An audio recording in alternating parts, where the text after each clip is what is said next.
ህመምሽን ለማንም ሰው አትናገሪ። ማንም ግድ አይሰጠው። ህመምሽ ላይ በጭራሽ እንዳታማሪ። ለምን እኔ ላይ ብቻ፣ ለምን እኔም ብቻ ብለሽ በጭራሽ እንዳታማሪ። እንደውም ለችግርሽ ማለት ያለብሽ እንደገና ሞክረኝ ነው ማለት ያለብሽ። እጅ መስጠት የሚባል ነገር የለም። እጅ የሰጠሽና ተስፋ የቆረጥሽ ቀን ማንም ሰው ዞር ብሎ አይሽ።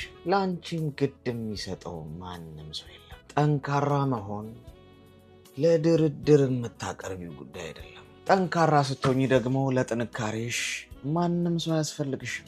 አንቺ ብቻ በቂ ነሽ። ለብቻው ጠንካራ የሆነን ማንም ሊሰብረው አይችልም። በሰው ላይ ተደግፎ የጠነከረና የበረታ ግን የሰው ልጅ ሸምበቆ ነውና አዳልጦት ሲንሸራተት ይዞሽ ነው ገደል የሚገባው። በሰው የተደገፈ በሰው የሚመካ ሁሉ መጨረሻው ውድቀትና ስብራት ብቻ ነው። በፈጣሪው ማስተዋልና በራሱ አፈር ከድሜ ግጦ የጠነከረን ግን ሕይወት እንኳን በጭራሽ ልትሰብረው አትችልም።